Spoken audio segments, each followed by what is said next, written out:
मेखला resort में हुई युवती की हत्या के मामले में गिरफ्तार आरोपी हेमंत ने युवती की हत्या करने की वजह पुलिस को बताते हुए कहा है कि वह मृतका शिल्पा से प्यार करने लगा था।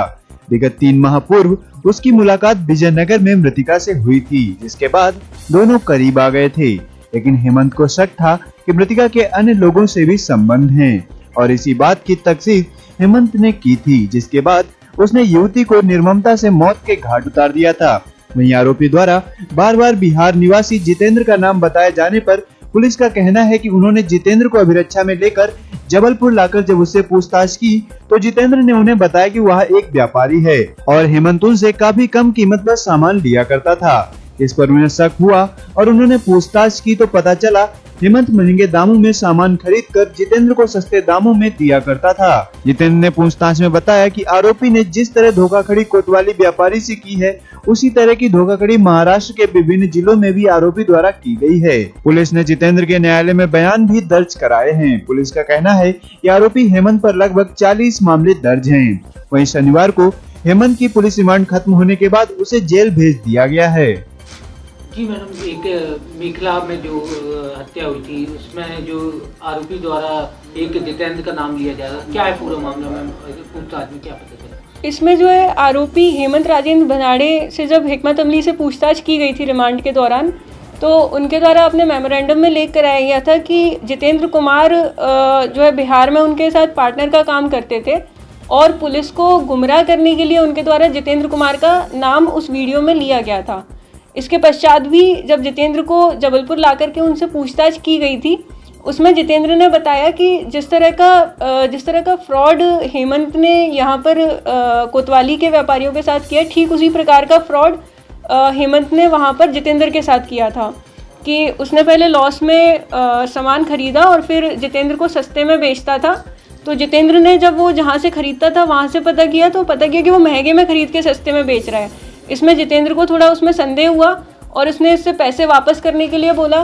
तो लगभग 20 लाख रुपए जितेंद्र के ऑलरेडी इसके पास है, तो वो भी एक फ्रॉड का शिकार है।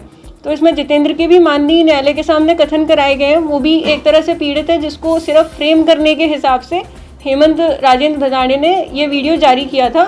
और जितेंद्र की कोई भी साइबर तरीके से कनेक्टिविटी भी मृतिका से स्थापित नहीं हुई है, जिस वजह से जितेंद्र का इस प्रकरण में कोई भी रोल नहीं है। मैडम, इस पूरे मामले में एक भूमिका नजर आ रही है कि जो मृतक लड़की थी पीड़िता, उसके कई लोगों से कनेक्शंस थे, बातचीत होती थी मित्रता की, ये कितनी सच्चाई है इसमें जो है जैसे कि आरोपी ने खुद भी इंस्टाग्राम पर फोटोज़ डाले थे मृतिका के, उन्हीं फोटोज़ के बेसिस पर उसको शक हुआ कि ये लड़की जो मृतिका है वह और भी युवकों से मिलती है और उन्हीं फ़ोटोज़ के आधार पर उसने उस पर शक के उसमें आकर के उसकी हत्या कर दी थी।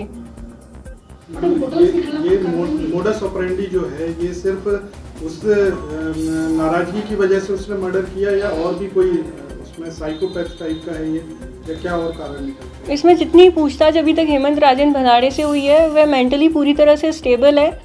उसका लगभग 44 का अभी तक मिनिमम आपराधिक रिकॉर्ड महाराष्ट्र से ही पता चला है। उसमें अगर हम जबलपुर के भी 2 जोड़ लें तो लगभग 46 ये आंकड़ा पहुंच जाता है और अभी भी हो सकता है कि कुछ और अपराध हो जो अभी हमारे नज़र में ना आए हो। तो लगभग 46 मिनिमम उसके अपराध हैं अभी तक। तो वह एक शातिर अपराधी किस्म का व्यक्ति है जो कि मृतिका से लगभग 3 महीने पहले मिला था विजयनगर में। उससे प्रेम हो गया था और उसको एक शक मृतिका को लेकर के उसके मन में भरता रहा लगातार। उसका ही जो है रिजल्ट निकला कि उसने इस तरह से निर्मम तरीके से उसकी हत्या कर दी। होटल की भूमिका कुछ निकली क्या? होटल वालों कुछ इसमें होटल वालों का ये कि उन्होंने आधार कार्ड लिए थे, हेमंत और लड़की दोनों से लिए थे और हेमंत ने जो है आधार कार्ड में किसी ऐप के थ्रू जो अभिजीत पाटीदार हैं उनका फ़ोटो हटा करके अपना स्वयं का फ़ोटो लगा लिया था। तो ये थोड़ा सा अनफॉर्चुनेट है कि कोई ऐसा सिस्टम हमारे पास अभी तक नहीं है कि आधार कार्ड को हम लोग वेरीफाई कर सकें।